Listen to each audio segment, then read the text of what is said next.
Fait.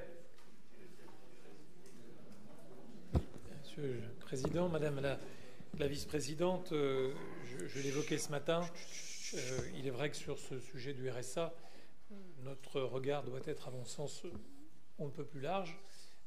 La question de l'allocation est un sujet, l'allocation d'insertion en est un autre, et fort des éléments recollés à l'échelle nationale au sein de certains rapports, il serait bien que nous puissions aussi nous bénéficier des mêmes informations, savoir qui entre dans le dispositif d'insertion, qui en sort par l'emploi ou n'en sort pas, de quelle manière est-ce que les allocataires suivis le sont par Pôle emploi ou ne le sont pas. Nous savons que tous ces éléments sont des éléments quantifiés à l'échelle nationale et je trouve que l'on ait une vue à l'échelle du département serait on ne peut bienvenu. Sur la question de la fraude qui nous occupe plus particulièrement, je crois que en évoquant le bilan des gains, il faut aussi voir de quelle manière est-ce que, nous le savons, nous faisons des économies faute du fait que les bénéficiaires fassent leurs demandes. On estime à 30% le nombre de bénéficiaires potentiels qui n'en font pas la demande. C'est donc près de 5 millions d'euros d'économies que fait le département sur ce sujet. Et là encore, il me semble que l'information sur les droits devrait être davantage, à mon sens, être faite auprès du public concerné.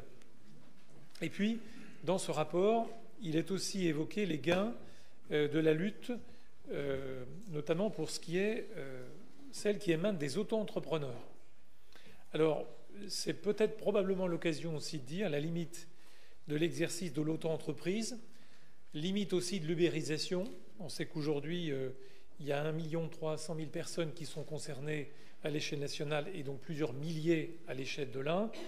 Certes, c'est un statut qui génère beaucoup de liberté, mais aussi une très grande précarité. Et lorsque l'on entend parfois certains chantent de la dérégulation, je crois qu'il faudrait aussi regarder ce que cela génère en termes de précarité. Et puis, enfin, vous faites dans ce rapport un aveu à l'ultime paragraphe, un aveu qui tient en quelques lignes, 4 lignes au total, mais qui, je crois, a son importance parce que nous avions dit dès le départ le risque de stigmatisation que représentait cette notion de fraude, en tout cas de cette brigade.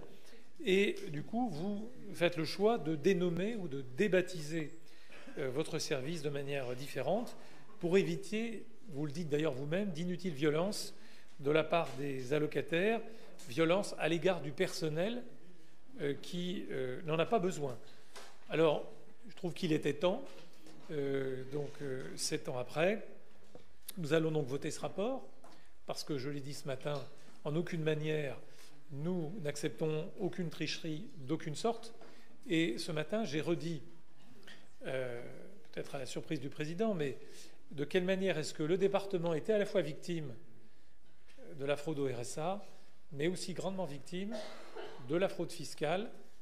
Actuellement, il y a un débat au plan national. J'espère que le gouvernement mettra sur pied des outils nécessaires, parce que c'est probablement plus de 10 millions d'euros, voire 20 millions d'euros, dont le département pâtit du fait de l'absence de déclaration à la TVA.